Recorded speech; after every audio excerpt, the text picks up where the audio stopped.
नमस्ते दोस्तों। योजना के बिना लक्ष्य सिर्फ इच्छा है। इसलिए अगर कोई भी छात्र निर्धारित करता है तो उसके लिए प्लानिंग बहुत ज़्यादा इम्पोर्टेंस रखता है। ठीक है? नहीं तो सिर्फ और सिर्फ इच्छा बनकर रह जाता है उसका लक्ष्य। इसलिए हमेशा से प्लान करें। कहा जाता है ना कि जब भी आप हार्ड वर्क करते हैं तो अगर प्लानिंग पहले कर लिए होते हैं तो आपका हार्ड वर्क कम से कम 50% कम हो जाता है। इसलिए प्लानिंग बहुत ही इंपॉर्टेंट है किसी भी एग्जाम के प्रिपरेशन के लिए। इसी के साथ आज का हम लोग डिस्कशन शुरू कर लेते हैं। आज का डेट है 12 अप्रैल 2024 और अभी हम डिस्कस करेंगे द हिंदू के कुछ इंपॉर्टेंट आर्टिकल्स हिंदी में, जिसमें पहला आर्टिकल हम लोग डिस्कस करेंगे। एक सर्वे किया गया था CSDS प्री पोल, मतलब कि लोकसभा के चुनाव से पहले एक सर्वे किया गया था जिसमें लगभग 79% भारतीयों ने समर्थन किया है कि भारत जो है वो धर्मनिरपेक्ष है और भारत की धर्मनिरपेक्षता का जो सिद्धांत है उसका 79% जनसंख्या ने समर्थन किया है, न कि केवल हिंदू राष्ट्र के रूप में भारत को बनाए रखने के लिए। ठीक है, इसलिए जो है ये बहुत ही अच्छी बात है कि लगभग 79% लोगों ने भारत की धर्मनिरपेक्षता को समर्थन दिया है, जहां विभिन्न धर्मों को मानने वाले लोग स्वतंत्र रूप से रह सके और अपनी आस्था का पालन कर सके। यहाँ पे और भी बहुत सी अच्छी बातें कही गई है। 10 में से लगभग 8 हिंदुओं ने धार्मिक बहुलवाद में विश्वास दिखाया है, मतलब कि एक से अधिक धर्म मानने वाले भारत में बहुत बड़ी जनसंख्या है, उसको 10 में से 8 हिंदुओं ने समर्थन किया और सभी धर्मों का समान रूप से सम्मान करने का भी समर्थन किया है। वहीं अगर शिक्षित और अशिक्षित लोगों पर अगर सर्वे किया गया है तो जिसमें शिक्षित में से लगभग 83% लोगों ने धर्मनिरपेक्षता का समर्थन किया है, वहीं अशिक्षित मात्र 72%। वहीं अगर वृद्ध और युवाओं की बात की जाए तो यहाँ पे भी युवाओं ने लगभग 81% युवाओं ने धर्मनिरपेक्षता को समर्थन किया है। वहीं वृद्धों की बात की जाए तो 73% वृद्धों ने समर्थन किया है। इस आर्टिकल में हम लोग विस्तार से पढ़ लेंगे कि भारत में जो अभी सर्वे किया गया है इसमें बहुत बड़ी मात्रा में भारत की जो मूल सिद्धांत है धर्मनिरपेक्षता, जहां पे विभिन्न धर्म के लोग रहते हैं और अपनी आस्था का पालन करते हैं स्वतंत्रता से, उसका समर्थन किया गया है। इसको हम लोग विस्तार से पढ़ लेंगे इस आर्टिकल में।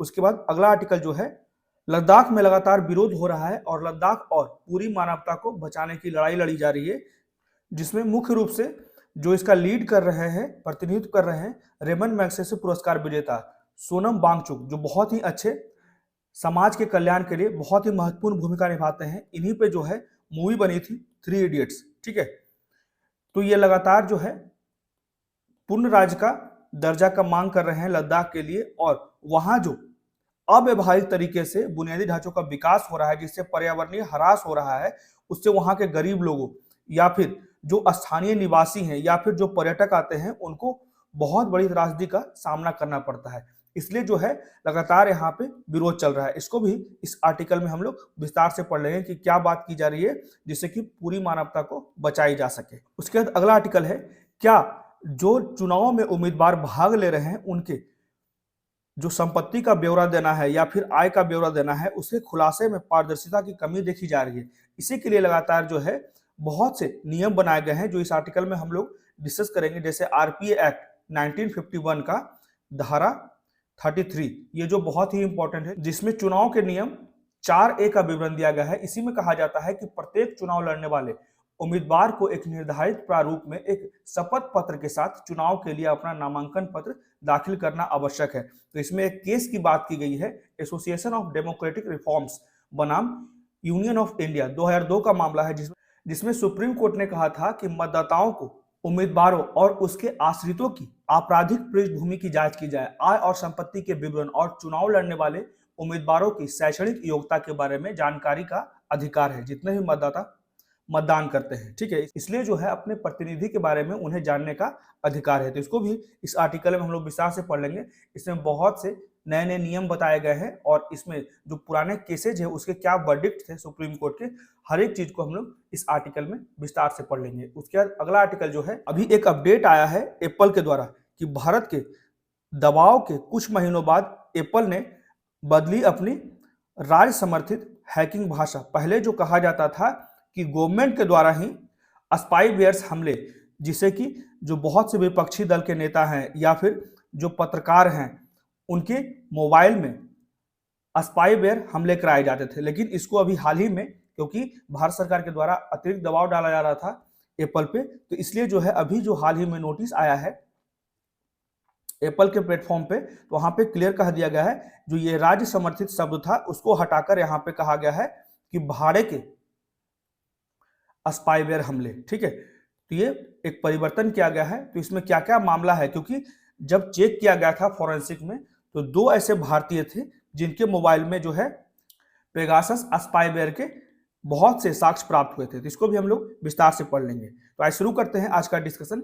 ये एक बहुत ही महत्वपूर्ण आर्टिकल है जिसमें कहा गया है कि भारत के लगभग 79% लोगों ने जो है सेकुलरिज्म धर्मनिरपेक्षता को समर्थन किया है। मतलब कि जो भारत में विभिन्न प्रकार के धर्म के लोग रहते हैं और बहुत ही स्वतंत्रता से अपने धर्म को मानते हैं, उसका पालन करते हैं, उसका समर्थन किया गया है 79% भारतीयों के द्वारा।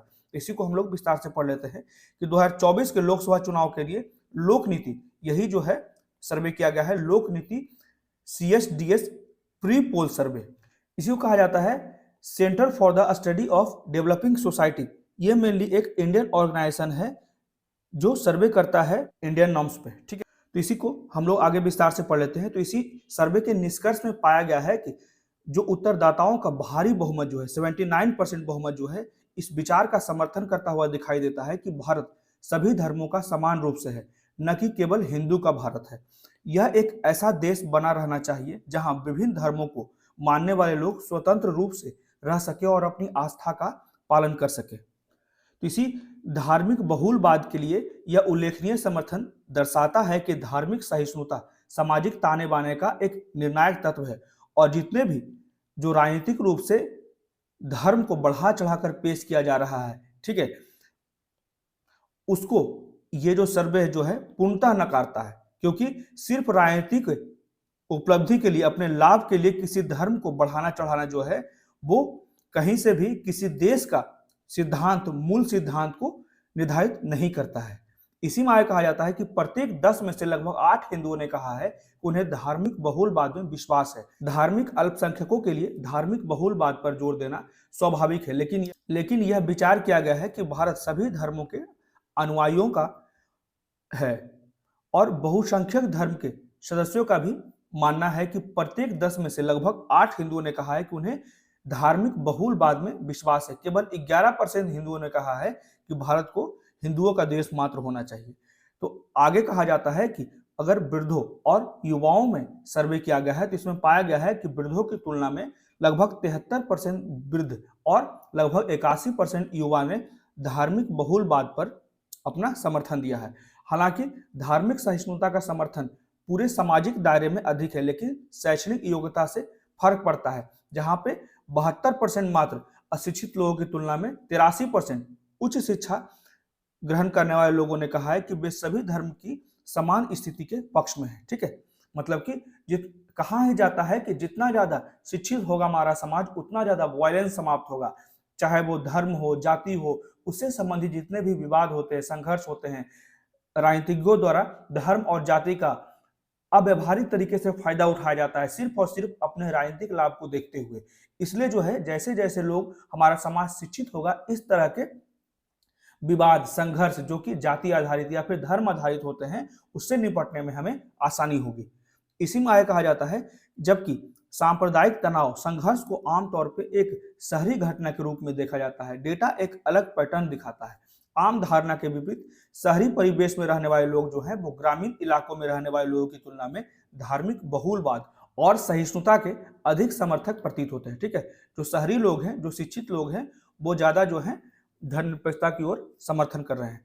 उसी को संक्षेप में कहा जाता है कि सामाजिक स्तर पर धार्मिक बहुलवाद और समानता के लिए उच्च स्तर का समर्थन कुछ बातों की ओर इशारा करता है। सबसे पहले उभरती धारणाओं के विपरीत धार्मिक सह अस्तित्व और सहिष्णुता का विचार जो है वो मजबूती से अपना आधार रखता है। वहीं दूसरे पॉइंट में कहा जाता है कि राजनीतिक क्षेत्र में, यही बात मैं पहले कह रहा था कि राजनीतिक क्षेत्र में तीव्र धार्मिक विभाजन आवश्यक रूप से व्यापक समाज की स्थिति को प्रतिबिंबित नहीं करता है, जो ही वर्तमान के अभी सर्वे में पाया गया है। ठीक है, कि 79% लोग जो हैं वो सेकुलरिज्म, धर्मनिरपेक्षता को समर्थन कर रहे हैं। ठीक है, इसलिए किसी को यह देखने की जरूरत है कि धर्म जो है वो चुनावी संदर्भ में और रोजमर्रा की जिंदगी में अलग अलग कैसे दिखाई देते हैं। ठीक है, इसलिए जो है प्रयास करें कि भारत में सहिष्णुता बना रहे, धर्मनिरपेक्षता के सिद्धांत को हम लोग समर्थन करें, जिससे कि जितने भी विभिन्न धर्म के लोग भारत में निवास करते हैं, क्योंकि अगर धर्म को हम लोग विभाजित कर देते हैं तो आने वाले समय में जो है वो जातिवाद का भी विभाजन होगा। ठीक है, इसलिए जो है हमें धर्म की बहुलता का सिद्धांत को हमेशा से समर्थन करना चाहिए। और कहा भी जाता है सर्वधर्म समभाव, ये बहुत ही अच्छा एक भारत का मूल सिद्धांत के रूप में परिलक्षित होता है, खासकर हिंदू समाज में। इसमें सिंपली कहा जाता है कि हिंदू धर्म की एक अवधारणा है जिसके अनुसार सभी धर्मों द्वारा अनुसरण किए जाने वाले मार्ग भले ही अलग हो सकते हैं, किंतु उनका गंतव्य जो है वो एक ही है। तो इस अवधारणा को रामकृष्ण परमहंस और स्वामी विवेकानंद के अतिरिक्त महात्मा गांधी ने भी अपनाया था। इसलिए जो है सभी धर्म को सम्मान देना चाहिए और सर्वधर्म समभाव के सिद्धांत का पालन करना चाहिए। अब बढ़ते हैं अगले आर्टिकल की तरफ। इसमें जो है लगातार विरोध प्रदर्शन किए जा रहे हैं लद्दाख में, ठीक है, जिसका लीड किया जा रहा है रमन मैग्सेसे पुरस्कार 2018 के विजेता और जलवायु कार्यकर्ता सोनम वांगचुक, जिनका आप लोगों ने पिक्चर देखा है, उन्हीं के स्टोरी पे बना था 3 इडियट्स। ठीक है, सोनम वांगचुक जो कि एक बहुत ही अच्छा जलवायु कार्यकर्ता है, जलवायु के संरक्षण के लिए लगातार समाज के लिए कार्य करते रहते हैं। तो 6 मार्च 2024 को अपने 21 दिवसीय जलवायु उपवास की घोषणा करने के लिए लेह लद्दाख में लगभग 30,000 लोगों की भीड़ को संबोधित किया। तो वह सिर्फ लद्दाख के लोगों से बात नहीं कर रहे थे, बल्कि वो दुनिया से एक अपील कर रहे थे कि हमें जो है कितना आवश्यक है अपने पर्यावरण का संरक्षण करना। इसलिए जो है यहाँ पे कहा जा रहा है कि लद्दाख एक ऐसा देश जहाँ पे पाकिस्तान की भी सीमा लगती है, चीन की भी सीमा लगती है, और वो संघर्षरत क्षेत्र है जहाँ पे लगभग 11,500 फीट की ऊंचाई पर स्थित है। लद्दाख में लगभग 97% स्वदेशी जनजातियां रहते हैं जो स्थानीय रूप से वहीं पैदा हुए हैं, जिनमें से कई साधारण देहाती जीवन जीते हैं और आजीविका के लिए खेती और पशुपालन पर निर्भर है। सीमा विवादों के अलावा, क्योंकि उस क्षेत्र में लगातार जो है, क्योंकि चीन और पाकिस्तान दोनों की सीमा लगती है, इसलिए सीमा विवादों के अलावा हिमालय क्षेत्र को बाढ़, सूखा, भूस्खलन, ग्रीन हाउस गैसों के उत्सर्जन और अन्य प्रदूषकों के माध्यम से जलवायु परिवर्तन के हानिकारक प्रभावों का भी सामना करना पड़ता है। ठीक है, तो इसी में कहा जाता है कि हिमालयन क्षेत्र इतना महत्वपूर्ण है क्योंकि हिमालय में लगभग 15,000 ग्लेशियर है। उसी कारण जो है लगभग आधे भारत में जो हिमालयन रिवर्स आती है, ठीक है, जैसे कि सिंधु हो गया, गंगा नदी हो गया, ब्रह्मपुत्र हो गया, सभी हिमालयन रिवर्स हैं। तो हिमालय क्षेत्र में लगभग 15,000 ग्लेशियर है, जिन्हें अक्सर तीसरा ध्रुव कहा जाता है। ठीक है, और बसंत और गर्मियों में ये ग्लेशियर सिंधु, गंगा और ब्रह्मपुत्र में पिघला हुआ पानी छोड़कर जल विज्ञान प्रक्रिया का एक महत्वपूर्ण हिस्सा बनते हैं। तो ग्लोबल वार्मिंग और जलवायु परिवर्तन के कारण दुनिया के बाकी हिस्सों की तरह हिमालय के ग्लेशियरों के भी पिघलने का खतरा लगातार बना हुआ रहता है। तो इसका असर जो है वो पर्वतीय क्षेत्र के निवासियों और निचले इलाकों में रहने वाले लोगों दोनों पर पड़ता है। अब बात कर लेते हैं लद्दाख में जो अव्यावहारिक तरीके से जो बुनियादी ढांचों का तेजी से विकास हो रहा है, उसका कितना प्रतिकूल प्रभाव पड़ रहा है वहां पे। तो 2008 में केंद्र ने जलवायु परिवर्तन पर राष्ट्रीय कार्य योजना, उसी को कहा जाता है national action plan on climate change, NAPCC के तहत 8 मिशन शुरू किए गए। इसमें से एक जो था विज्ञान और प्रौद्योगिकी मंत्रालय, department of science and technology, यानी कि national mission for sustaining the Himalayan ecosystem, ठीक है, उसी को कहा जाता है NMSHE, ठीक है, के अधीन था। जैसा कि विज्ञान और प्रौद्योगिकी विभाग, department of science and technology की वेबसाइट बताती है कि NMSHE मतलब कि national mission for sustaining the Himalayan ecosystem का मुख्य उद्देश्य जो है वो जलवायु परिवर्तन के प्रति हिमालयी क्षेत्रों की संवेदनशीलता का वैज्ञानिक रूप से आकलन करने और हिमालयी पारिस्थितिकी तंत्र की स्वास्थ्य स्थिति का लगातार आकलन करने की क्षमता विकसित करना। इसी के लिए जो है NAPCC को अपॉइंट किया गया था 2008 में, जहां पे 8 अलग अलग मिशन चलाए गए थे। ठीक है, तो इसी में कहा जाता है जैसा कि लद्दाख जो है वो केंद्र शासित प्रदेश बना, कई बड़ी बुनियादी ढांचा परियोजनाएं तेजी से शुरू की गई। इसमें पर्यटन को बढ़ावा देने के लिए पुलों का निर्माण, सड़कों, सुरंगों, रेलवे लाइनों का चौड़ीकरण हुआ, मेगा सौर परियोजनाएं और एक अत्याधुनिक हवाई अड्डा, टर्मिनल और सड़क के किनारे सुविधाएं शामिल है। इसमें लगभग कुछ महत्वपूर्ण जो परियोजनाएं उसको ध्यान रखिएगा, लगभग 14.15 किलोमीटर लंबी जोजिला सुरंग बनाया गया। उसके बाद 230 किलोमीटर लंबी कारगिल जास्कर राष्ट्रीय राजमार्ग परियोजना और चांगथांग क्षेत्र में लगभग 20,000 एकड़ को कवर करने वाली 10 गीगावाट सौर ऊर्जा परियोजना शामिल थी। तो ये तीनों प्रोजेक्ट बहुत ही इंपॉर्टेंट है, इसे ध्यान रखिएगा, ठीक है। जोजिला सुरंग, उसके बाद कारगिल जास्कर राष्ट्रीय राजमार्ग परियोजना और चांगथांग क्षेत्र में लगभग 20,000 एकड़ को कवर किया गया था सौर ऊर्जा के लिए, ठीक है। तो 2023 की लद्दाख औद्योगिक भूमि आवंटन नीति का जो लक्ष्य था, क्योंकि अभी वर्तमान समय में लद्दाख जो है यूटी है, तो लद्दाख को निवेश के लिए एक पसंदीदा स्थान के रूप में बनाया गया, ठीक है। तो एक ऐसा क्षेत्र जिसने आपदाएं भी बहुत ज्यादा देखी है। हैरान करने की बात यह है कि परियोजनाओं को इतनी तेजी से मंजूरी देने और क्रियान्वित करने वाली विभिन्न सरकारी संस्थाएं पहाड़ों में पिछली आपदाओं की चेतावनियों पर ध्यान क्यों नहीं दे रहे हैं और उनसे सीख क्यों नहीं ले रही है। जैसे कि यहाँ पे कुछ आपदाओं की बात की गई, जैसे 2010 के बाद से हिमालय क्षेत्र में कई आपदाएं हैं जिसमें जीवन और आजीविका की हानि हुई। 2013 की बात की जा रही है, जहां हिमालय के ऊपरी इलाकों में बादल फटने से केदारनाथ में अचानक बाढ़ आ गई, जिसमें लगभग 6,000 लोगों की जान चली गई और कई बस्तियां बह गई। वहीं जनवरी 2023 में जोशीमठ में आपदा आई, जब पानी पहाड़ की निचली ढाल से नीचे की ओर बह गया, जिससे कि शहर के कुछ हिस्से जलमग्न हो गए। उसके बाद नवंबर 2023 में हिमालय में ध्वस्त सिलक्यारा सुरंग परियोजना में फंसे 41 श्रमिकों के बचाव के लिए जो है अंतर्राष्ट्रीय ध्यान आकर्षित किया गया, ठीक है। तो इस तरह के आपदाओं पर भी ध्यान देना चाहिए। अगर लद्दाख में परियोजनाएं बनाई जा रही है, वहां पे पर्यावरण को कोई भी नुकसान नहीं पहुंचाया जाना चाहिए, क्योंकि जब त्रासदी आती है तो गरीब, प्रवासी श्रमिक और निवासी पर्यटक, तीर्थयात्री, इन्हीं को सबसे ज्यादा दुख झेलना पड़ता है, उन आपदा का प्रतिकूल प्रभाव झेलना पड़ता है।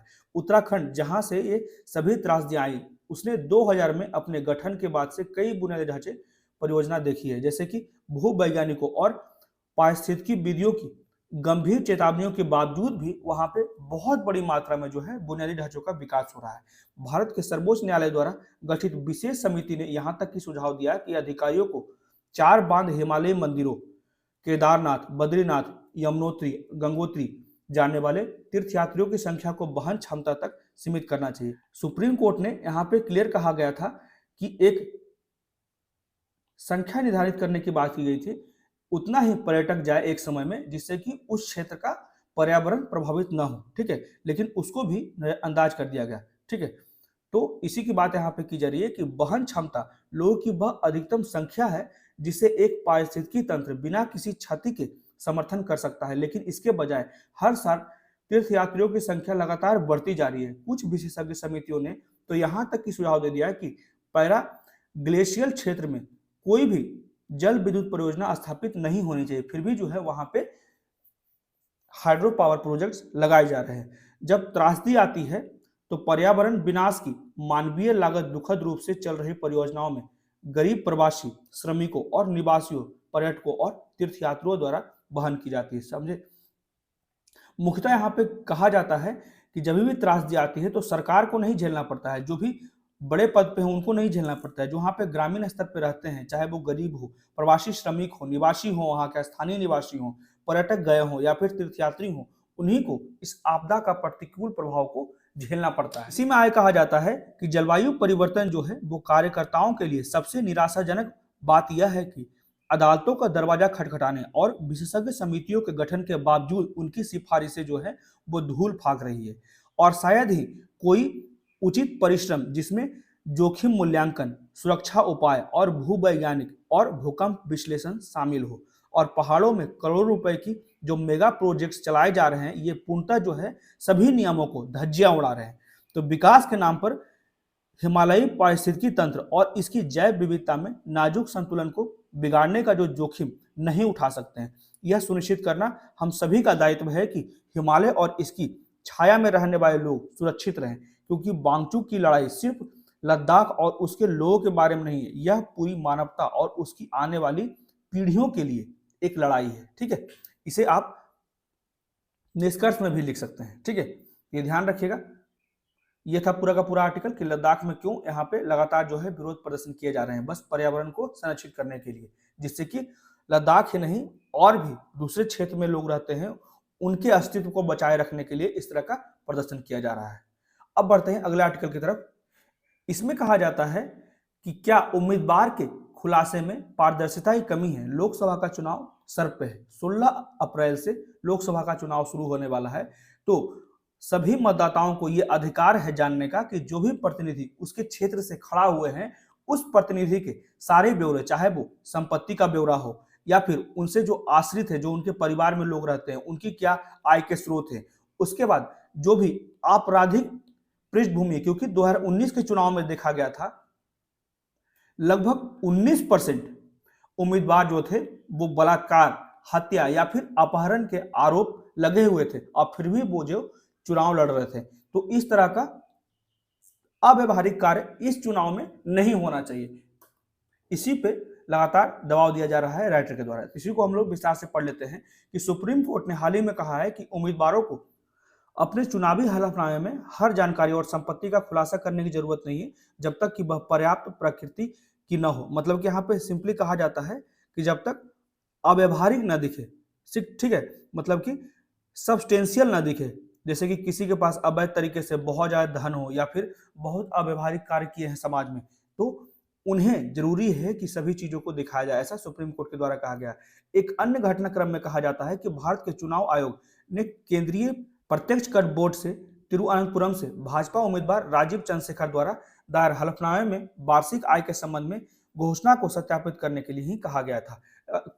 लेकिन यहाँ पे मतदाता का अधिकार है सिंपली कि जो भी प्रतिनिधि उसके क्षेत्र से खड़ा हो रहे हैं उनका संपत्ति का ब्यौरा जानने का उन्हें हक है। जो भी उनके परिवार में आश्रित लोग हैं उनकी संपत्ति का ब्यौरा, उनके स्रोत, आय का स्रोत जानने का हक है और आपराधिक पृष्ठभूमि जानने का हक है, जिससे कि आने वाले भविष्य के लिए सोच समझकर अपने प्रतिनिधित्व को चुन सकें। तो इसी में कानून क्या निर्दिष्ट करता है, जैसे कि ये ध्यान रखिएगा, बहुत ही इंपॉर्टेंट कानून है आरपीए एक्ट 1951, लोक प्रतिनिधित्व अधिनियम 1951 की धारा 33, जिसमें चुनाव के नियम 4A के तहत कहा जाता है कि प्रत्येक चुनाव लड़ने वाले उम्मीदवार को एक निर्धारित प्रारूप में एक शपथ पत्र के साथ चुनाव के लिए अपना नामांकन पत्र दाखिल करना आवश्यक है। और एक केस की भी बात करेंगे, जैसे एसोसिएशन ऑफ डेमोक्रेटिक रिफॉर्म्स बनाम यूनियन ऑफ इंडिया, जो केस था 2002 का मामला है, जिसमें सुप्रीम कोर्ट ने कहा था कि मतदाताओं, ये बहुत ही इंपॉर्टेंट है कि मतदाताओं को उम्मीदवार और उसके आश्रितों की आपराधिक पृष्ठभूमि, आय और संपत्ति के विवरण और चुनाव लड़ने वाले उम्मीदवारों की शैक्षणिक योग्यता के बारे में जानने का अधिकार है। ये पॉइंट बहुत ही इंपॉर्टेंट, इसे ध्यान रखिएगा।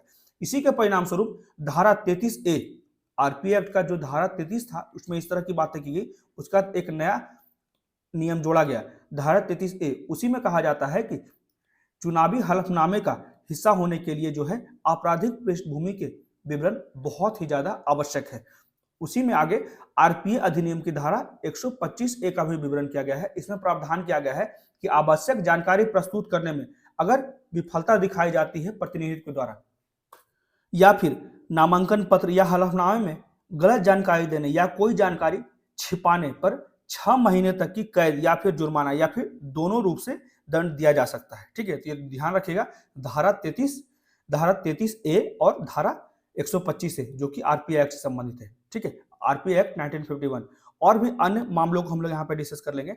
हाल ही के एक मामले में अरुणाचल प्रदेश के एक स्वतंत्र उम्मीदवार 2019 में विधानसभा चुनाव लड़ते समय अपने चुनावी हलफनामे में 3 वाहनों को संपत्ति के रूप में घोषित करने में विफल रहे थे और उनके चुनाव को गुवाहाटी उच्च न्यायालय ने रद्द कर दिया था। ठीक है, ये कुछ मामले जो है ध्यान रखेगा। हालांकि सुप्रीम कोर्ट ने फैसला को पलट दिया और माना कि जो जानकारी महत्वपूर्ण है या नहीं है उसका खुलासा न करना मतदाताओं को अनुचित रूप से प्रभावित करने का प्रयास नहीं किया जा सकता, प्रयास नहीं माना जा सकता है।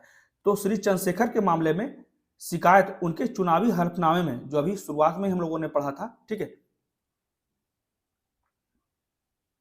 जिसमें भी डिक्लेरेशन किया गया था, जो कि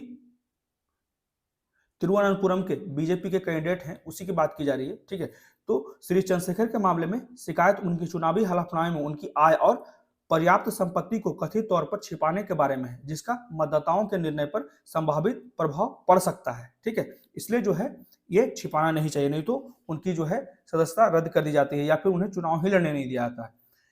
इससे भी अधिक महत्वपूर्ण मुद्दा जो है वो गंभीर आपराधिक आरोपों वाले, जितने भी गंभीर आपराधिक आरोपों वाले उम्मीदवारों के चुनाव लड़ने से संबंधित है। कुछ उम्मीदवारों ने कुल कॉलम यहाँ पे क्लियर कहा जाता है कि कुछ उम्मीदवारों ने जो फॉर्म भरा जाता है, सत्यापित किया जाता है अपने आप को, तो कुछ कॉलम खाली छोड़े और अधूरे हलफनामे दाखिल करके नियम 4A की आवश्यकता को दरकिनार कर दिया और यह सुनिश्चित करने के लिए कि सभी कॉलम उचित रूप से भरे गए हैं। एक बार फिर से जो है रिसर्जेंस इंडिया बनाम ईसी इलेक्शन कमीशन में अदालत के आदेश की आवश्यकता थी। एडीआर मतलब कि जो एसोसिएशन ऑफ डेमोक्रेटिक रिफॉर्म्स बनाम यूनियन ऑफ इंडिया 2002 का मामला था, उसी की बात की जा रही है कि एडीआर की एक रिपोर्ट के मुताबिक 2019 के लोकसभा चुनाव देख सकते हैं, यही बात मैं शुरुआत में क्या था कि 2019 के लोकसभा चुनाव में लगभग 19% जो उम्मीदवार थे उन पर ऑलरेडी जो है बलात्कार, हत्या या फिर अपहरण जैसे आरोप लगे थे, फिर भी वो चुनाव लड़े थे। ठीक है, तो ऐसी गलती नहीं होनी चाहिए। ठीक है, तो इसी में आगे कहा जाता है कि विधि आयोग ने चुनावी अयोग्यता 2014 पर अपनी 244वीं रिपोर्ट में और चुनाव आयोग ने 2016 में प्रस्तुत चुनावी सुधार पर अपने ज्ञापन में कुछ सिफारिशें प्रदान की थी। तो कुछ सिफारिशों को यहाँ पे देख सकते हैं। जैसे पहला सिफारिश किया गया था, झूठा हलफनामा दाखिल करने पर दोषी पाए जाने पर कम से कम 2 साल की कैद की सजा होनी चाहिए और यह अयोग्यता का आधार भी होना चाहिए। दूसरा जो यहाँ पे सिफारिश किया गया था कि ऐसे मामलों में सुनवाई जो है वो दिन प्रतिदिन के आधार पर की जानी चाहिए। ठीक है, मतलब कि फास्ट ट्रैक कोर्ट बैठाना चाहिए, जल्द से जल्द इसका सुनवाई होना चाहिए। और अंत में सिफारिश किया गया था कि सक्षम अदालत द्वारा कम से कम 5 साल की कैद की सजा वाले अपराध के आरोपों वाले व्यक्ति को चुनाव लड़ने से रोक दिया जाना चाहिए, बशर्ते मामला जो है वो चुनाव से कम 6 महीने पहले दायर किया गया हो। ठीक है, तो ये कुछ सिफारिशें की गई थी विधि आयोग और चुनाव आयोग के द्वारा, ये ध्यान रखिएगा। ठीक है, तो पब्लिक इंटरेस्ट फाउंडेशन बनाम यूनियन ऑफ इंडिया ने सुप्रीम कोर्ट ने उम्मीदवारों के साथ साथ राजनीतिक दलों को निर्देश दिया कि वे चुनाव से पहले इलाके के अखबार और इलेक्ट्रॉनिक मीडिया में आपराधिक पृष्ठभूमि के बारे में कम से कम 3 बार घोषणा जारी करेंगे। ठीक है, यहाँ पे ये ध्यान रखिएगा। कब किया गया था ये, किस केस में, तो ये किस केस में ऐसा निर्णय दिया गया था, तो पब्लिक इंटरेस्ट फाउंडेशन बनाम यूनियन ऑफ इंडिया, ये केस बहुत ही ज्यादा ध्यान रखिएगा कि अगर कोई भी उम्मीदवार जो है अगर किसी आपराधिक मामले में संलिप्त है तो उसको अपने आपराधिक पृष्ठभूमि का ब्यौरा देना होगा, वहां के स्थानीय जहां पे खड़ा हुआ है जिस क्षेत्र में, ठीक है, वहां के स्थानीय अखबार या फिर इलेक्ट्रॉनिक मीडिया से अवगत कराना होगा सारे के सारे मतदाताओं को। उसके बाद आय का रास्ता में कहा जाता है कि आरोप पत्र दाखिल उम्मीदवारों को चुनाव लड़ने से रोकने या फिर विभिन्न सत्तारूढ़ दलों द्वारा दुरुपयोग किए जाने की भी संभावना है। ठीक है, क्योंकि बहुत बार देखा जाता है कि गलत सलत आरोप लगाए जाते हैं और अभी तो ऐसा स्थिति ही चल रहा है कि जो सत्तारूढ़ पार्टी है वो बहुत से अव्यवहारिक कार्य कर रही है, बहुत से लोगों को नहीं भी लगता है। ठीक है, लेकिन इलेक्शन कमीशन जो कि एक चुनाव को निर्धारित करता है, उसी कारण जो है देश में डेमोक्रेसी बचा रहता है, लेकिन उसी का सिलेक्टिंग पैनल कहां से व्यवहारिक हो सकता है। ठीक है, हालांकि झूठे हलफनामे दाखिल करने पर सजा बढ़ाने और इसे अयोग्यता का आधार बनाने के संबंध में अन्य सिफारिशों को लागू करने की आवश्यकता है। तो आपराधिक रिकॉर्ड का व्यापक प्रचार प्रसार करने के सुप्रीम कोर्ट के आदेश को भी सख्ती से लागू किया जाना चाहिए और यह एक समझदार मतदाता को अच्छी तरह से सूचित विकल्प चुनने में सक्षम बनाएगा, क्योंकि अगर किसी का भी पृष्ठभूमि, किसी भी प्रतिनिधि का पृष्ठभूमि अपराध से जुड़ा है तो आने वाले भविष्य में अगर किसी भी प्रतिनिधि को चुनते हैं तो हम सोच समझ कर चुनने में सफल होंगे, अगर सही जानकारी सभी मतदाताओं के पास पहुंच जाएगी। ठीक है, उसके बाद बढ़ते हैं अगले आर्टिकल की तरफ। इसमें लगातार कहा जा रहा है कि अभी 2 सालों से जो है एप्पल के द्वारा लगातार जो है ईमेल के द्वारा अलर्ट मैसेज भेजा जा रहा था, जिससे कि बहुत से लोगों को जो है उनके मोबाइल्स में हैकिंग स्पाईवेयर हमले किए गए थे। ठीक है, उनके मोबाइल को नियंत्रित करने के लिए, चाहे वो अपोजिशन पार्टी के नेता हों या फिर बड़े बड़े पत्रकार हों। ठीक है, तो उनके मोबाइल पर निगरानी रखने के लिए इस तरह का कार्य किया गया था सरकार के द्वारा। शुरुआत में एप्पल के द्वारा कहा ही गया था स्टेट स्पॉन्सर्ड, ठीक है, क्लियर कहा गया था स्टेट बैक्ड अटैकर, लेकिन बाद में जो है बहुत ज्यादा प्रेशर पड़ा भारत सरकार के द्वारा, तो इस वर्ड को बदल दिया गया, स्टेट बैक्ड अटैकर को अब मर्सेनरी कहा जाता है, मतलब कि भाड़े के स्पाईवेयर हमले। इसी को हम लोग विस्तार से देख लेते हैं।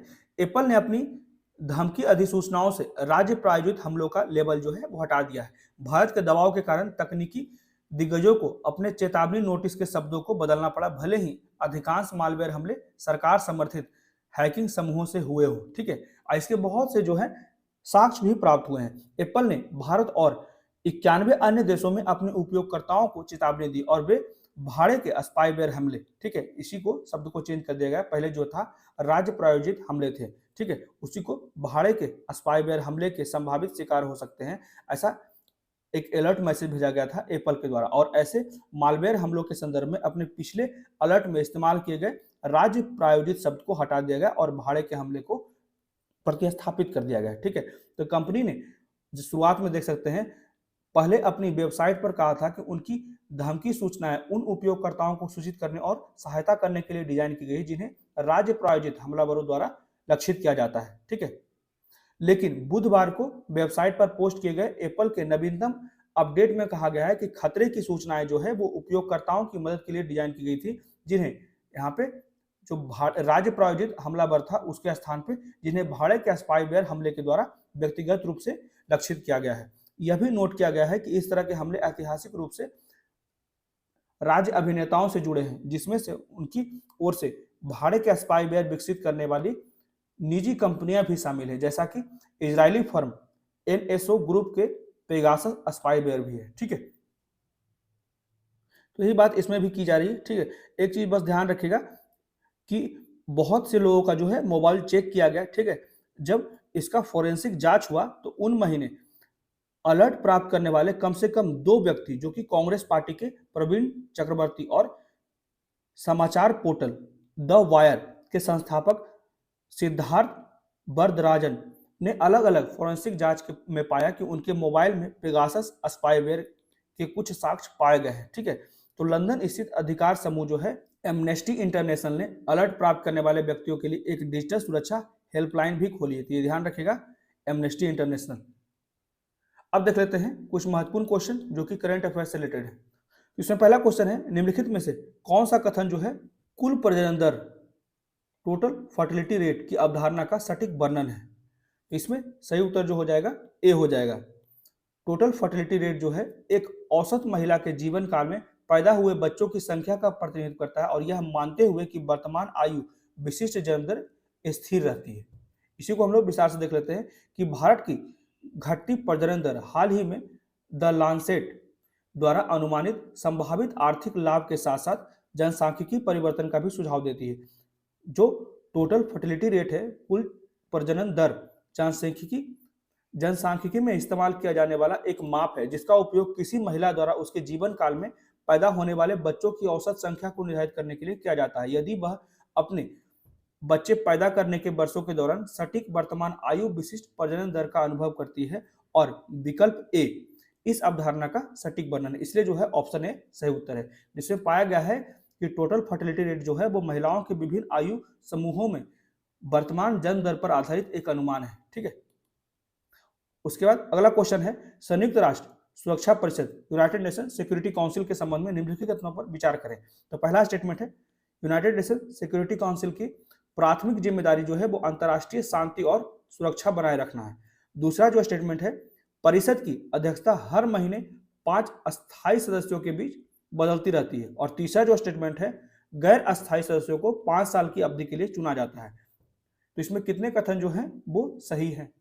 इसमें सिर्फ और सिर्फ जो है एक ही कथन सही है, ठीक है। तो इसमें कहा जाता है संयुक्त राष्ट्र सुरक्षा परिषद यूनाइटेड नेशन सिक्योरिटी काउंसिल, उसकी स्थापना जो है वो 1945 में संयुक्त राष्ट्र चार्टर द्वारा की गई थी और यह संयुक्त राष्ट्र के 6 प्रमुख अंगों में से एक है और इसकी प्राथमिक जिम्मेदारी जो है वो अंतर्राष्ट्रीय शांति और सुरक्षा बनाए रखने के लिए काम करना है, इसलिए जो है पहला कथन सही है और यही सिर्फ सही है, ठीक है। तो परिषद का मुख्यालय जो है वो न्यूयॉर्क में है, ठीक है। और इस परिषद में लगभग 15 सदस्य, जिसमें 5 जो है वो परमानेंट मेंबर है, अस्थायी सदस्य हैं, और 10 जो है वो गैर अस्थायी सदस्य हैं, जो कि गैर अस्थायी सदस्य 2 साल के कार्यकाल के लिए चुने जाते हैं, ठीक है। इसलिए जो है ये तीसरा कथन गलत है, यहाँ पे 5 साल दिया गया था। और प्रत्येक वर्ष जो है महासभा 2 साल के अंतराल के लिए 5 गैर अस्थायी सदस्यों का चुनाव करती है, ठीक है, प्रत्येक 2 साल में। तो 10 गैर अस्थायी सीटें जो है वो क्षेत्रीय आधार पर वितरित होती है। परिषद की अध्यक्षता एक ऐसी क्षमता है जो हर महीने इसके 15 सदस्यों के बीच में बदलती है, ठीक है। 5 सदस्यों के बीच में नहीं, 15 सदस्यों के बीच में बदलती है, ठीक है, इसकी मेंबरशिप। तो अस्थायी सदस्य कौन कौन से हैं? यूएसए, रसिया, फ्रांस, चाइना, यूके, ये जो है वो 5 अस्थायी सदस्य हैं, ठीक है, परमानेंट मेंबर्स हैं। अब बढ़ते हैं अगले क्वेश्चन की ओर। इसमें कहा जाता है बैंकिंग क्षेत्र में ऋण जमा अनुपात क्या मापता है? What does the credit deposit ratio measures in the banking sector. तो क्या हो जाएगा इसका सही उत्तर? इसका सही उत्तर जो हो जाएगा किसी भी बैंक द्वारा वितरित ऋण का उसकी कुल जमा राशि से, ठीक है, वितरित ऋण का कुल जमा राशि के अनुपात को ही मापता है, ठीक है। तो क्रेडिट जमा अनुपात एक वित्तीय मीट्रिक है जिसका उपयोग जो है बैंक की ऋण गतिविधियों और उसके जमा आधार के बीच संबंध का आकलन करता है, ठीक है। इसकी गणना जो है वो बैंक द्वारा दिए गए कुल ऋण को उनकी कुल जमा राशि से विभाजित करके की जाती है, ठीक है। और अनुपात बताता है कि बैंक की कितनी जमा राशि का उपयोग ऋण प्रदान करने के लिए किया जा रहा है, ठीक है। इसलिए जो है ये इंपॉर्टेंट है, क्रेडिट डिपॉजिट रेशियो, ध्यान रखिएगा, ठीक है। उसके बाद अगला क्वेश्चन है, निम्नलिखित मूलभूत कणों पर विचार करें। पहला जो है फोटोन, दूसरा इलेक्ट्रॉन, तीसरा जो है न्यूट्रिनो, चौथा जो है क्वार्क। इससे पूछा जा रहा है उपरोक्त मूलभूत कणों में से, पार्टिकल्स में से कितने पार्टिकल जो है वो द्रव्यमान प्राप्त करने के लिए हिग्स क्षेत्र के साथ क्रिया करते हैं, ठीक है। How many of the above fundamental particles interact with the Higgs field to acquire mass, ठीक है। तो कितने कथन जो है वो सही हो जाएंगे इसमें सिर्फ और सिर्फ 2 ही कथन जो है वो सही होंगे, ठीक है। इसको भी हम लोग विस्तार से देख लेते हैं। तो हिग्स बोसेन कण का सिद्धांत देने वाले भौतिकी विज्ञानी पीटर हिग्स का 94 वर्ष की आयु में निधन हो गया। तो ये याद रखिएगा, पीटर हिग्स। तो न्यूट्रॉन और फोटोन ही एकमात्र प्राथमिक कण है जो हिग्स क्षेत्र के साथ संपर्क नहीं करता है, ये ध्यान रखिएगा। न्यूट्रॉन और प्रोटॉन जो है वो हिग्स के साथ संपर्क नहीं करता है। जिस प्रक्रिया से न्यूट्रिनो द्रव्यमान प्राप्त करते हैं वह भिन्न होते हैं। यह ज्ञात नहीं है कि न्यूट्रिनो का द्रव्यमान शून्य नहीं है, ऐसा माना जाता है कि वे द्रव्यमान रहित है। तो इलेक्ट्रॉन और क्वार्क, और ये तीनों का नाम याद रखिएगा, इलेक्ट्रॉन, क्वार्क और बोसान सहित प्राथमिक कण परस्पर क्रिया करते हैं और उनमें विभिन्न प्रकार के द्रव्यमान होते हैं। हिग्स क्षेत्र के साथ इस सामूहिक संपर्क को ब्राउन एंगलर्ड हिग्स तंत्र के रूप में जाना जाता है, ठीक है। इसलिए जो है यहाँ पे इलेक्ट्रॉन और क्वार्क सही हो जाएगा, ये ध्यान रखिएगा, ठीक है। इसी में आगे कहा जाता है जिसे सिद्धांतकारों में रॉबर्ट ब्राउट, फ्रांकोइस एंगलर्ट और पीटर हिग्स द्वारा प्रस्तावित किया गया। तो ये ध्यान रखिएगा, पीटर हिग्स। उसके बाद अगला क्वेश्चन है, नीपर नदी के बारे में निम्नलिखित कथनों में से कौन सा सही है। तो पहला जो है, नीपर नदी विशेष रूप से रूस में बहती है। दूसरा जो है, नीपर नदी यूरोप की सबसे लंबी नदी है। तीसरा जो है, नीपर नदी का उद्गम कार्पेथियन पर्वत से होता है। उसके बाद नीपर नदी जो है ब्लैक सागर, ब्लैक सी, ठीक है, काला सागर में गिरती है, ये सही है। लास्ट का जो स्टेटमेंट है ये सही है, ठीक है, क्योंकि नीपर जो है वो मॉस्को के पश्चिम में लगभग 150 मील दूर रूस के बलदाई पहाड़ियों के दक्षिणी ढाल पर एक छोटे से पीठ दलदल में लगभग 720 फीट की ऊंचाई पर उसका उद्गम स्थान है और पश्चिम के माध्यम से आमतौर पर दक्षिण की दिशा में बहती और रूस, बेलारूस और यूक्रेन से काला सागर तक जाती है। तो ये ध्यान रखिएगा कि इन तीनों देशों से होते हुए जो है नीपर नदी जो है काला सागर में जाकर गिरती है, जबकि नीपर नदी जो है वो यूरोप की सबसे लंबी नदियों में से एक है, सबसे लंबी नदी नहीं है, ठीक है, ये ध्यान रखिएगा, सबसे लंबी नदियों में से एक है। और बोल्गा नदी जो है, यहाँ पे बोल्गा नदी जो है वो यूरोप की सबसे लंबी नदी है, तो ये ध्यान रखिएगा, ठीक है।